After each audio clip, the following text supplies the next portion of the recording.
this morning, Whit walks in the room with like a little funny smile on his face. I'm like, what? What's going on? He's like, I just listened to Oh no, your the podcast. Yeah. He was like, I listened to the I'm Just Like My Dad episode. And what'd you think? He's like, well, I don't think I was properly portrayed. Oh my goodness. Okay.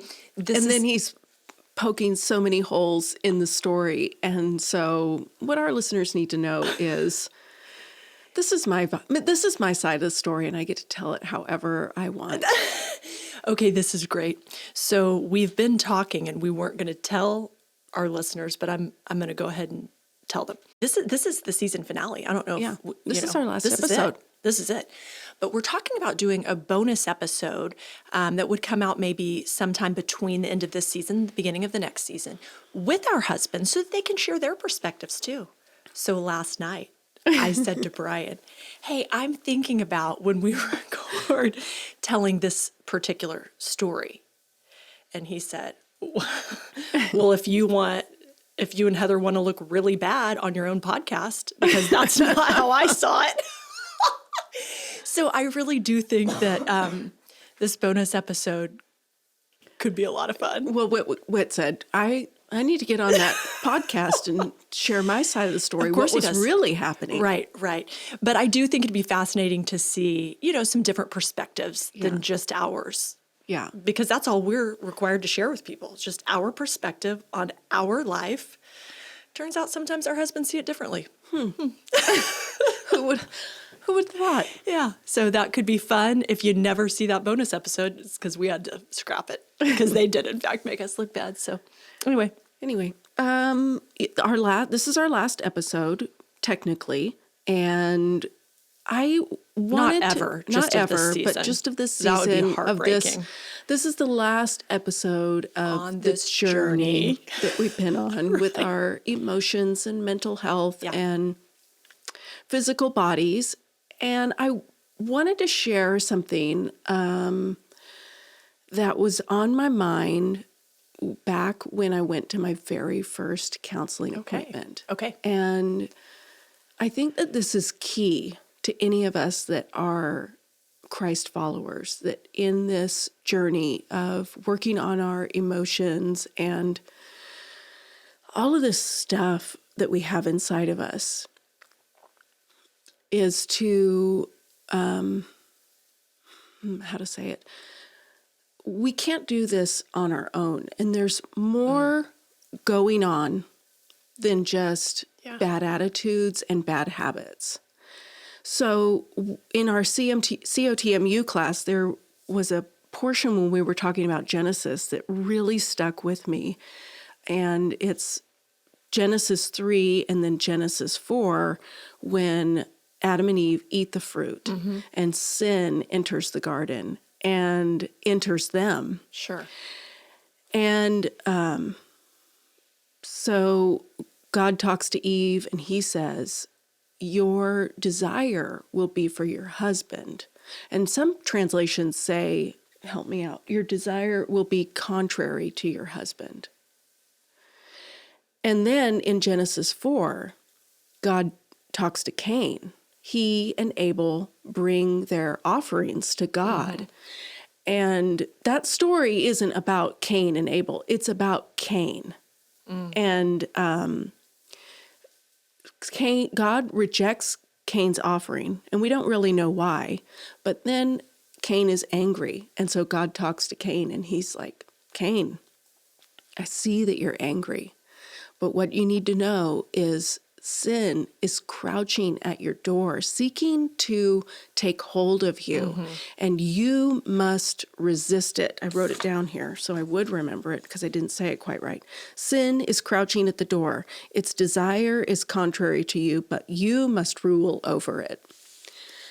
And so I got a call on Tuesday night that there was a last-minute opening, 8 a.m. Wednesday morning for a counseling appointment. I don't know why I'm all verklempt, but I woke up at whenever, early, And that was the first thing that came to my mind was sin is crouching at your door, desiring to take hold of you.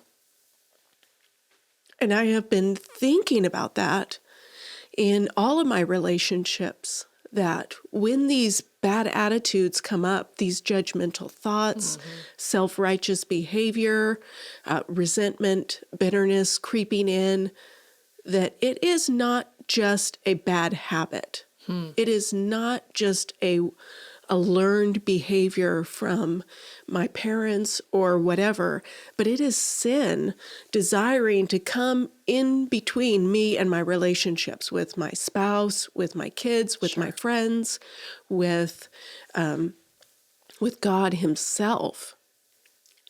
So what I want to talk about today as we wrap this up is what this means for us on our journey to health. Is how do we nurture the spiritual health as well as the emotional and mental health, to realize that there is more at stake here than just being a better person. Right. Absolutely. Yeah. Well, this has been on my mind for the last few weeks, and so I just keep seeing all of my interactions through this. Like, what is crouching, ready to take hold? And even when I'm interacting with my kids, I'll give you an example of what I see going on in their life. So my daughter, Lucy, is 17.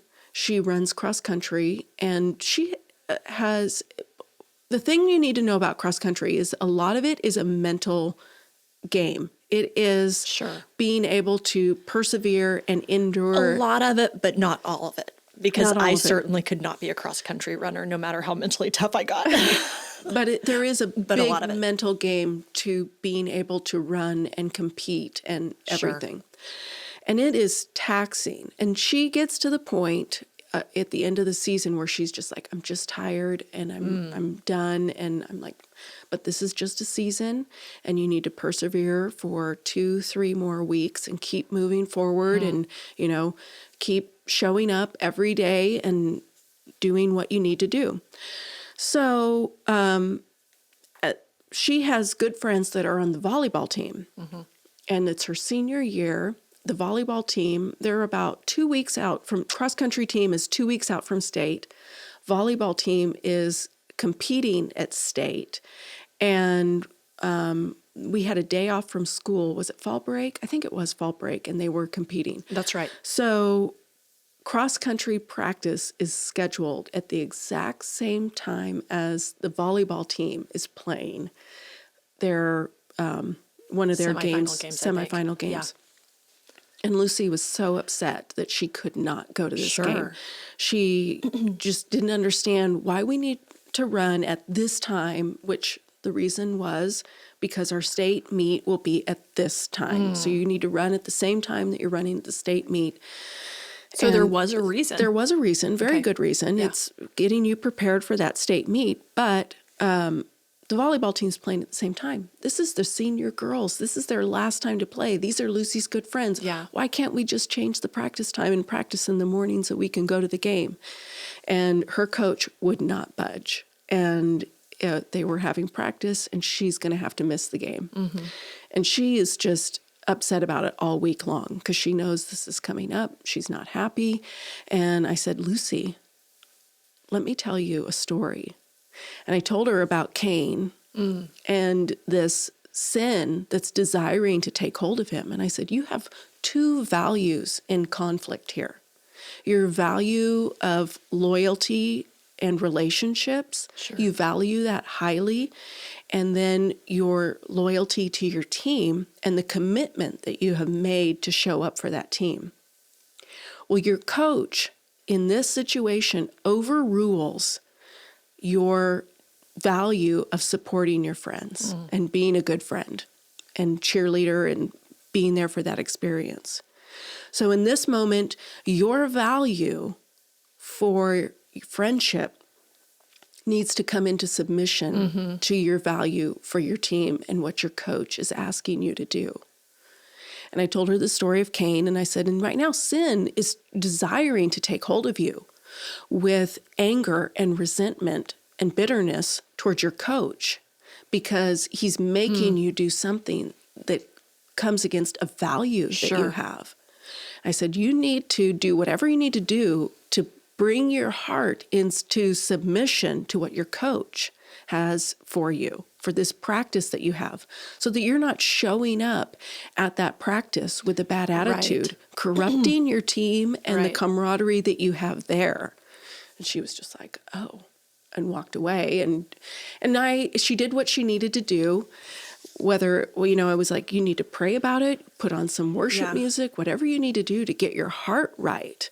And she walked away from there. And then the last 2 weeks of practice that they had leading up to state were a different attitude for her, that she was able to show up well for her team, even though she's tired, even though things have not gone quite the way that she's wanted them to, but she was able to show up, which it's just so powerful to recognize there's more happening here in our life than just a bad attitude. Yes. And more than just a high school sport, more than just, a friendship on the line, a lot more happening. Yeah. That's interesting. Yeah. One of the things that we've been talking about at COTMU is that, everything that plays out in our lives, there's a whole spiritual side behind it. So that's fascinating.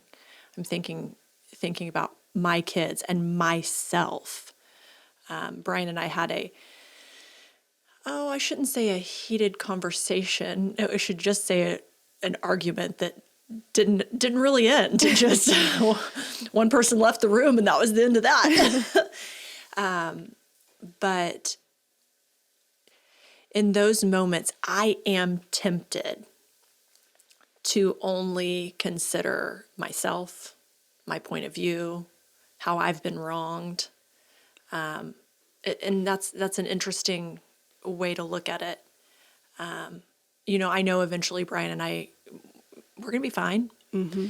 And I take that for granted, that it seems like it's just two people with different opinions, when in fact, my response, sin could be crouching and trying to tear apart a relationship, and it's a much bigger deal than I even realize. I brush some things off pretty easily. Yeah, you just brush it off and you walk away. But how much more powerful then in that situation where you are participating in spiritual warfare by going and apologizing or saying, I want to make this right. We need to start that bonus episode with a little tiny preaching segment about spiritual warfare and how we're going to come together and grow closer.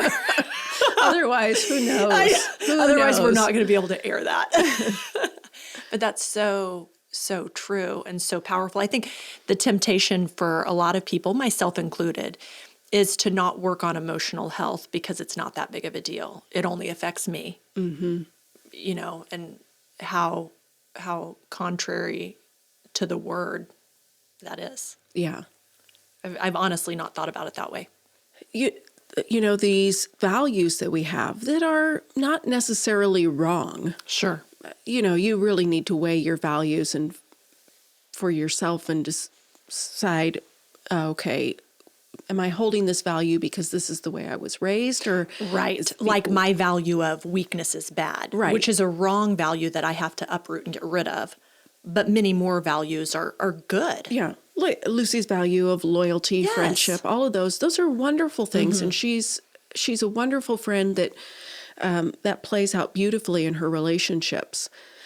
When I think about my relationship with Whit, and I have values that differ from him, I value,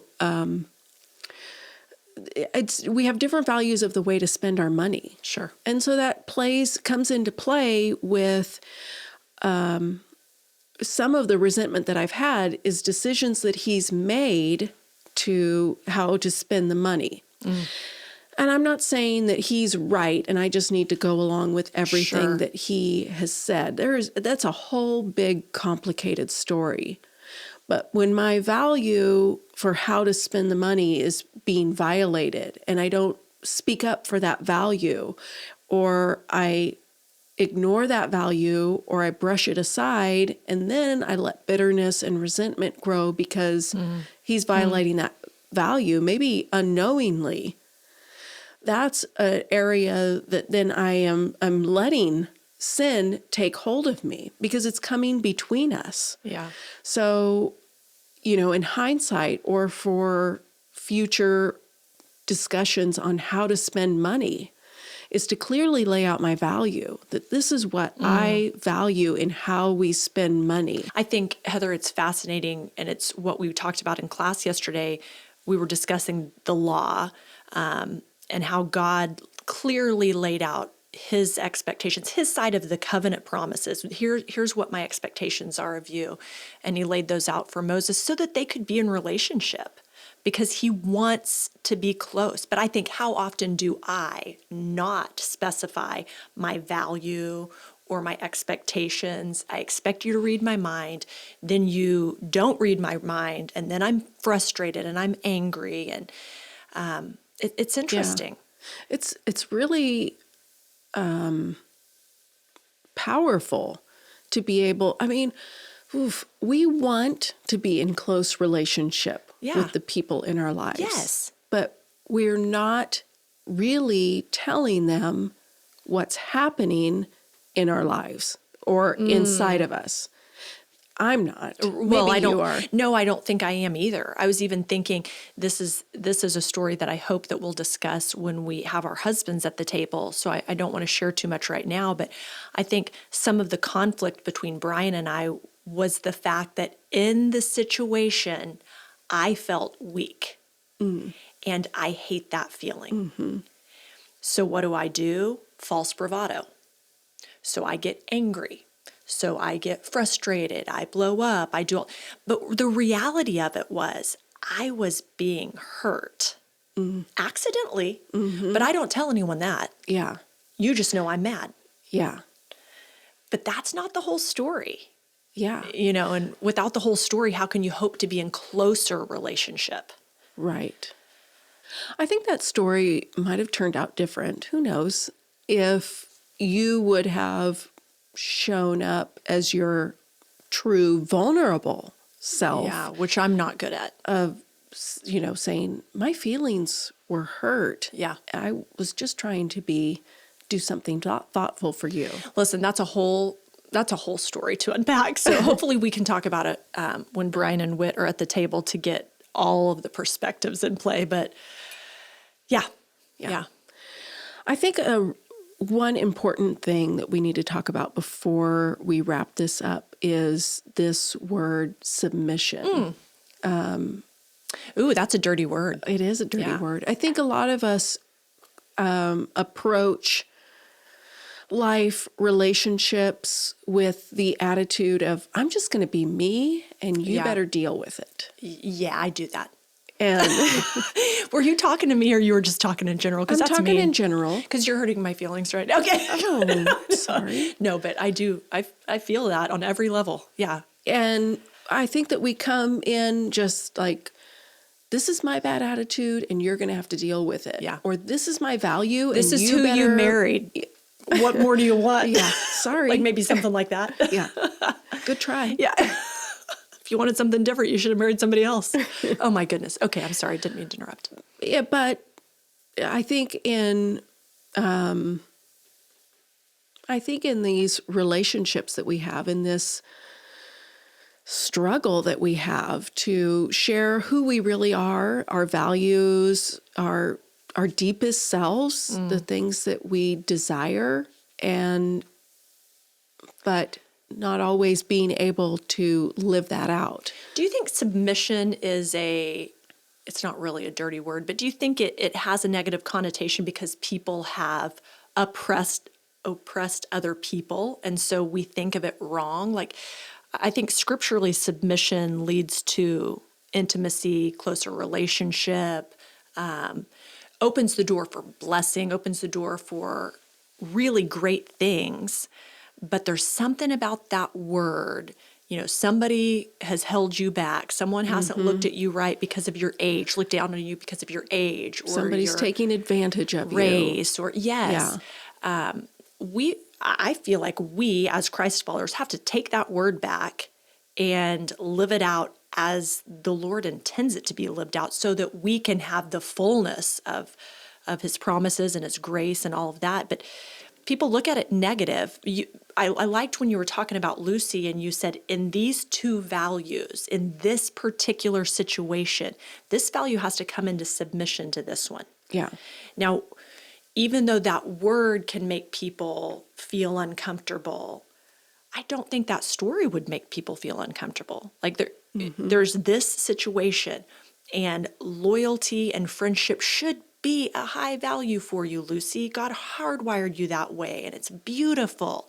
Today, we've got to elevate this one. Yeah. A beautiful picture of submission that doesn't seem like a dirty word at all.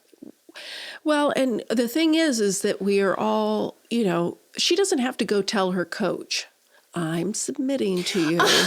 Or anything. It's the internal war, the conflict inside of her, that if she doesn't bring those values, one into submission to the other, that conflict will stay in play.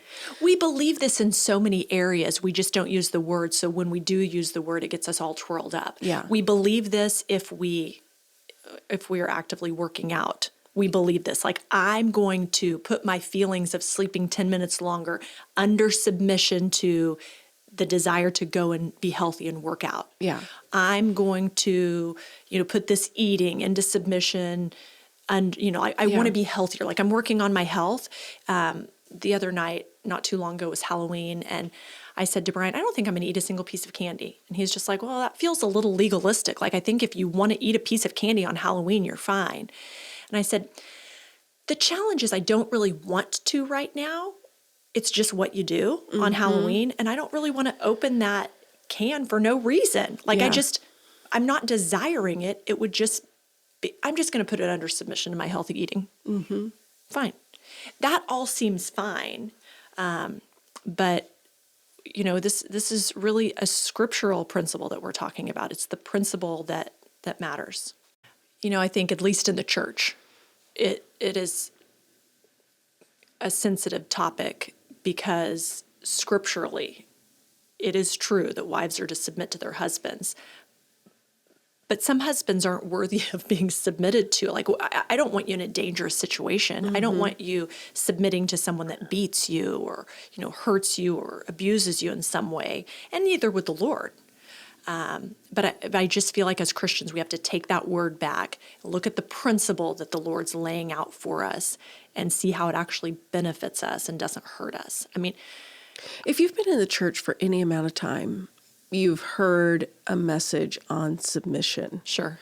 And I think, I know I have heard messages where wives submit to your husbands and whatever, which that's true. But there's also follows with husbands, lay down your life for your wife as Christ has loved the church.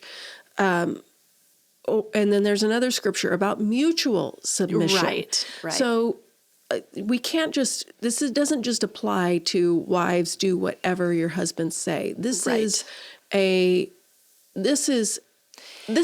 daily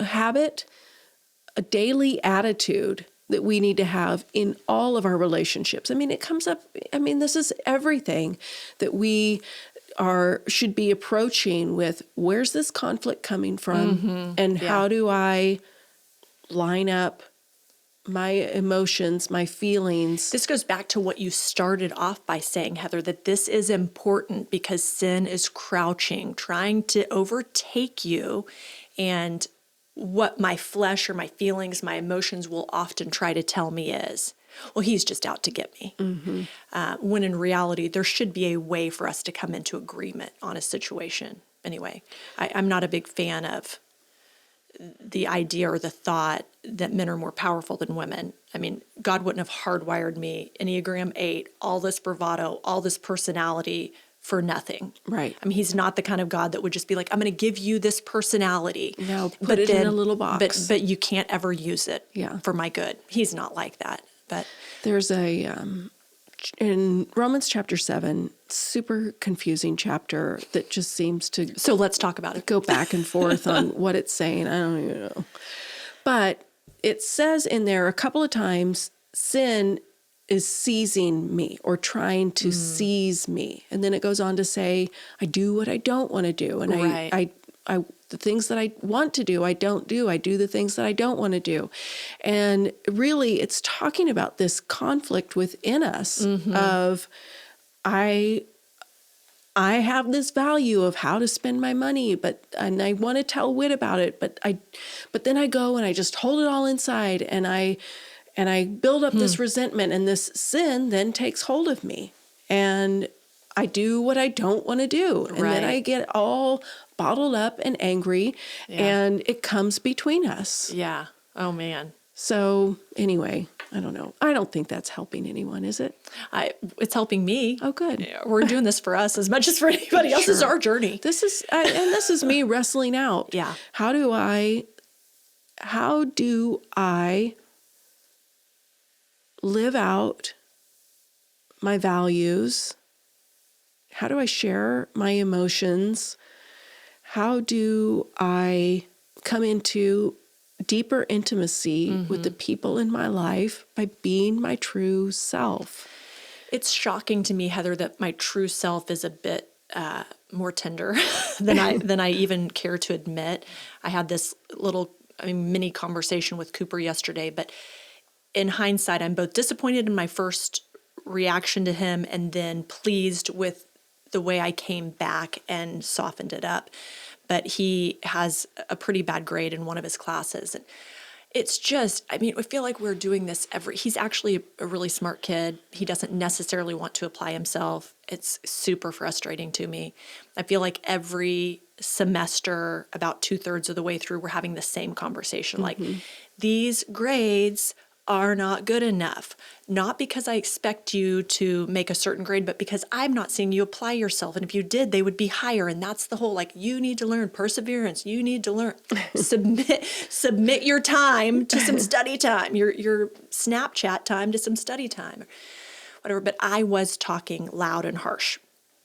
Anybody surprised? No, because we've been journeying together for a while, so we're not surprised.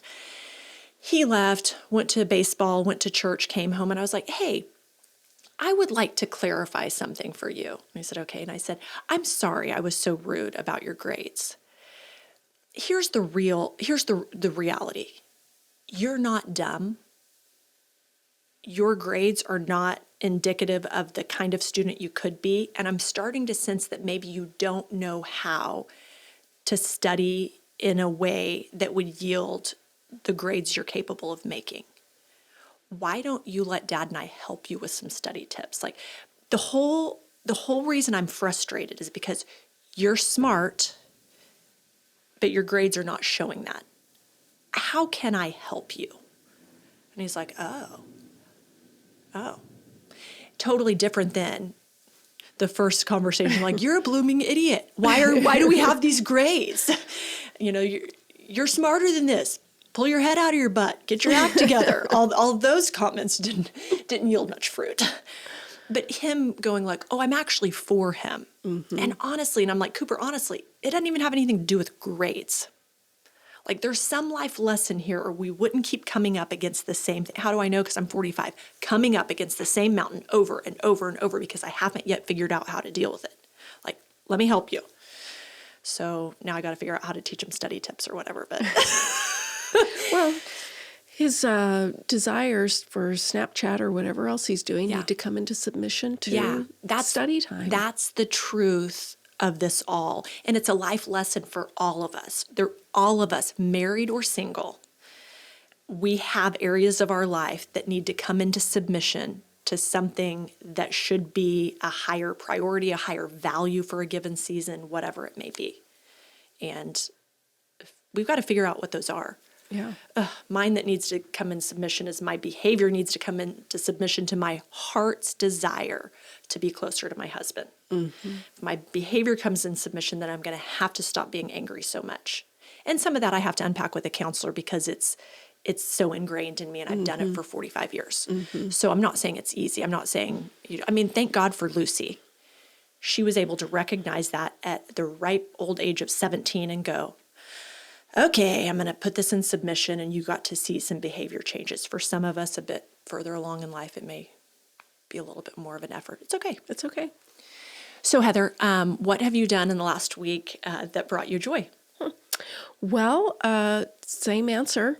Oh my goodness. We cannot say, you remember in season 2 where like every single end of the episode you were talking about taking down your Christmas decorations, which by the way, I left up a Christmas tree upstairs because my kids put it up. I was going to make them take it down. It stayed up until October 1st. Chase finally had enough, took it down, and now I'm like, well, why'd you take it down now? It's almost Christmas. But anyway, back to you. Cross country is the only thing that brings you joy? No.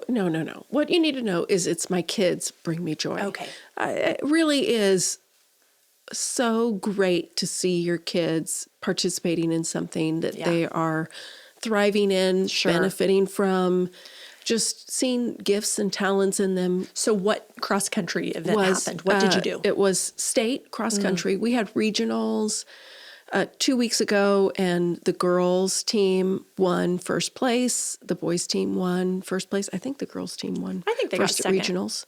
I thought they got second. Anyway, it doesn't really matter. They did get second. Let's just say they got get first, second. because who's going to call us on it? Okay. They got first. They got second Number at one in our book. regionals, and boys got first at regionals.